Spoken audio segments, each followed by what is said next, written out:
When a kind and caring man was dying in his hospital bed, his beloved dog was brought to him to say goodbye. What happened next will bring tears to your eyes and leave you feeling heartbroken. Ryan Jessen was a man like any other. He lived an ordinary and unremarkable life in California and was happy with his job as a landscaper. He certainly enjoyed doing what he did for a living and found that not only did he relish in creating something new and beautiful, but he also loved the creativity and freedom that line of work afforded him. He had met plenty of people, made all kinds of acquaintances, and even created some endearing friendships while working at that job. One day, while he was on his way back from work, Ryan cut through a cemetery. It cut 15 minutes off his walk, so it made absolute sense for him to take that shortcut. However, as he walked along the path through the middle of all the graves, he noticed something up ahead of him. It was some kind of animal. Ryan continued along his way, and as he got closer, he noticed it was a puppy. The tiny dog looked scared and hungry, and it was clear that he had not been cared for in quite some time.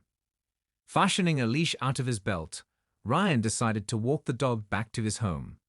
It might have been dirty, smelly, and covered in fleas, but the little puppy deserved love. It was clear that it had been abandoned, and Ryan saw it as his duty to help the poor animal out. The little dog was a boxer, and Ryan decided to name it Mollie. He cleaned her up, got rid of her fleas, made sure she was fed and watered, and he set about trying to find her owners. The only thing was that no one had reported a puppy missing. No matter how hard Ryan looked, he couldn't find Mollie's owners. It was as if she had just appeared or sprung up out of the ground or something. And so, being the kind-hearted guy that he was, Ryan decided that he would keep Mollie for himself and give the beautiful little animal the life that she truly deserved. It was the least he could do, as he would have hated to see her go to a shelter or some other cold institution. Over the next 6 years, Ryan and Mollie formed a closer bond than any man and their dog ever had. The two of them seemed to be best friends, and they barely ever separated. Mollie would even sometimes accompany Ryan to work and sit happily watching him landscaping all day long. One of their favorite things to do was to go for long walks through the nearby forest. It was calm and quiet, and Ryan could just enjoy the silence and be at one with nature as Mollie happily zoomed around, chasing sticks, barking at birds, and stretching her legs. They would eventually find a patch of grass to sit down on, or maybe a log, and relax and enjoy the small picnic that Ryan had packed for them. Despite only being around half an hour's drive from their home, this kind of little break felt like they were a million miles away from the hassle and bustle of the ordinary, everyday world. Ryan and Mollie loved it, and they truly valued their time together. But one day, Ryan woke up with a headache. It was a very bad headache, and it felt like his head was splitting open. He had never suffered from migraines or anything like that before, so he assumed that he had suddenly got one of those for some reason. But over the course of the next few hours, the pain didn't ease. In fact, it got much, much worse.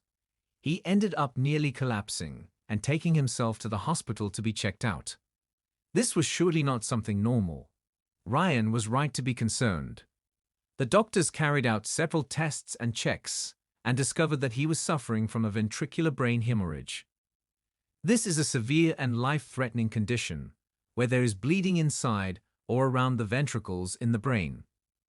This kind of intracranial bleeding can put pressure on the all-important nerve cells and cause irreversible damage to them, resulting in brain injury or even death.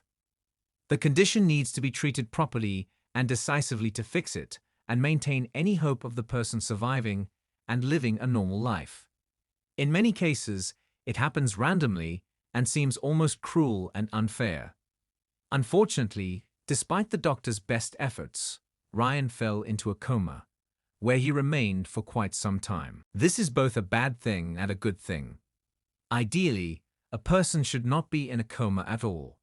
But on the other hand, it gives medical professionals a small opportunity to still treat them and the underlying cause while the body rests. That's why doctors and surgeons endeavored to fix the bleeding and reverse any damage that Ryan might have suffered. They speculated that the sudden medical disaster may have been caused by Ryan's blood pressure, which, combined with the fact that he loved his energy drinks, could have been a recipe for disaster. Yet, even though doctors tried everything that they could think of to help Brian recover, there was still no change in his situation. Now Ryan's family were faced with the heartbreaking decision about whether to turn the life support systems off and let him die peacefully. It was the most difficult and soul-destroying of decisions to make. On one hand, Ryan might get better eventually if doctors were able to figure something out. But on the other hand, his brain would probably be far too damaged for him to have any quality of life. They weighed up the pros and cons for each decision and ultimately decided it would be for the best for Ryan's life support to be withdrawn. The family prepared to say their goodbyes, though they knew that the moment wouldn't be complete without a certain someone who meant the world to Ryan, Mollie. It was clear that Mollie had missed Ryan while he had been in the hospital, so it only seemed right that she too should have the opportunity to see him one last time. Luckily, the hospital staff agreed to the family's request. Usually, dogs are not allowed inside hospitals, but they understood the importance of Mollie to Ryan and vice versa. So the dog was brought to the hospital, where she found Ryan's mother, father, and sister waiting. They then sadly entered Ryan's room to say their final goodbyes before the life support system was turned off. Mollie's first reaction would usually be to run up and jump on Ryan, greeting him, licking him, and sniffing him. But that day, she seemed quite reserved, even a little shy and timid. This was not like Mollie at all, as she was usually a very outgoing dog. But it seemed as if she understood the gravity of the situation, and she could tell how sad and upset everyone was. She sniffed around Ryan and tucked her tail between her legs. Ryan's mother lifted her up and gently placed her on the bed next to him. Mollie made herself comfortable, all the while softly sniffing at her owner's face. She still seemed timid and worried, but it was clear she knew who Ryan was despite him having all kinds of tubes and wires coming out of him. Mollie softly licked his face and let out a soft whine, looking at Ryan's family as if she was pleading with them to help her beloved owner. Of course, there was nothing anyone could do, and it was suddenly as if Mollie understood that. Resigned and clearly saddened, Ryan's sister lifted his hand to place it on her back, as if he was comforting her.